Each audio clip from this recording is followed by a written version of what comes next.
جب حکم آتا ہے فاصدع بما تؤمر، اے نبی اب ڈنکے کی چوٹ کہیے. شروع میں 3 سال جو ہے حضور نے جس کو کہتے ہیں پی پی کال، پرسن ٹو پرسن، انفرادی رابطے کے ذریعے سے جو ہے وہ دعوت کو پھیلایا تھا.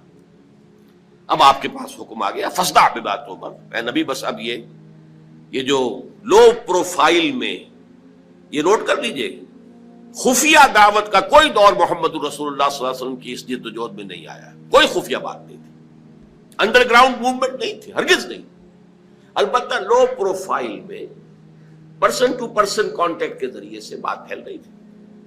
لیکن اب حکم آ گیا فاصدع بما تؤمر، اے محمد اب ڈنکے کی چوٹ کہو جس چیز کا کہ تمہیں حکم ہوا ہے. پھر آپ کوہ صفا پر چڑھے. اب کوہ صفا جو رہ گیا ہے بیچارہ، وہ تو اس کا ایک سمبل ہے، علامت ہے جو باقی رہ گئی ہے. حضور کے زمانے میں وہ باقاعدہ ایک پہاڑی تھی، ایسی پہاڑی کے جس کے پیچھے کوئی لشکر بھی چھپ سکتا تھا، ایسی پہاڑی.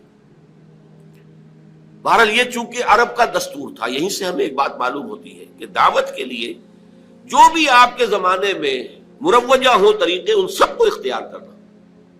ہاں اگر کوئی شرافت کے یا حیا کے منافی کوئی شے ہے تو اس کو اس میں سے ختم کر دیا جائے، لیکن یہ کہ جتنے بھی ذرائع ہوں ابلاغ کے جو موجود ہوں آپ کے وقت میں، وہ آپ کو استعمال کرنے چاہیے.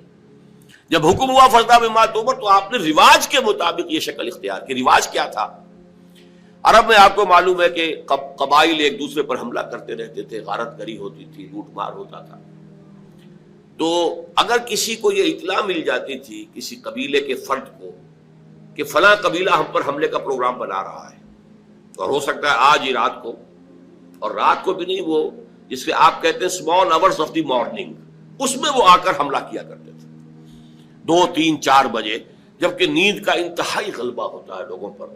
وہ سوئے ہوئے پر آ کر اچانک ٹوٹ پڑنا، قتل بھی کرنا اور لوٹ مار کر کے بھاگ جانا، یہ ان کا ایک عام رواج تھا. تو جس کسی کو اطلاع مل جاتی تھی کہ قبیلہ جو ہے اس طور سے حملہ آور ہوا چاہتا ہے، وہ کسی بلند مقام پر چڑھ جاتا تھا، کپڑے اتار دیتا تھا، مادر ذات برہنہ ہو جاتا تھا، نعرہ لگاتا تھا وا صباحا، ہائے وہ صبح جو آیا چاہتی ہے، جس میں غارت گری ہوگی، جس میں لوٹ مار ہوگی، جس میں کچھ تو خون ہوگا. وا صباحا، وہ صبح، ہائے وہ صبح جو آیا چاہتی ہے. اب دیکھیے دونوں چیزیں اس نے جمع کر لی، آڈیو ویژول، اس لیے کہ جہاں تک تو اس کی آواز جا رہی وا صباحا، وہاں تک تو لوگوں نے اس کی آواز کو سن لیا، وہ لپکے دوڑے، کوئی بڑی خبر ہے، کوئی حملہ ہوا چاہتا ہے، کوئی بڑی تباہی آنے والی ہے، یہ شخص اس کی خبر دینا چاہتا ہے، تو دوڑو، لپکو، سنو اس کی بات. اور جہاں اس کی آواز نہیں جا رہی، وہ عریاں نظر آ رہا ہے کھڑا ہوا، اسی لیے اسے نذیر عریاں کہتے تھے، خبردار کرنے والا، وارن کرنے والا جو بالکل ننگا ہو گیا، نذیر عریاں. حضور نے اس میں صرف یہ کمی کی کہ ظاہر بات ہے کہ یہ حیا کے خلاف تھی، بات فطرت کے منافی تھی، آپ نے کپڑے نہیں اتارے، لیکن نعرہ وہی لگایا وا صباحا. اب لوگ جو ہے وہ آئے، جمع ہوئے، اونچائی پر آپ کھڑے تھے، لوگوں نے دیکھا بھی، پھر اپنی دعوت پیش کی.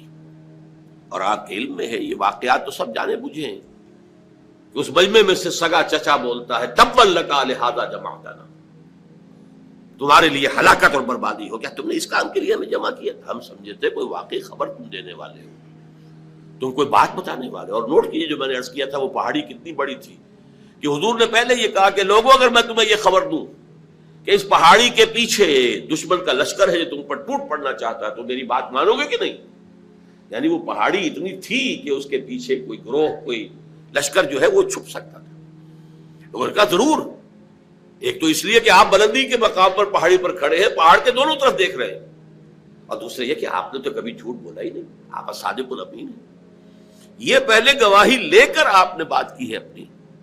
میں تمہیں اللہ کے عذاب سے ڈراتا ہوں، آخرت کے محاسبے سے ڈراتا ہوں، جس پر اس نے کہا تبا لکا لہذا جمعتنا، جس پر یہ صورت نازل ہوئی ہے تبت یدا ابی لہب وتب ما اغنی عنہ مالہ وما کسب سیصلی نارا ذات لہب وامرأتہ حمالۃ الحطب فی جیدہا حبل من مسد.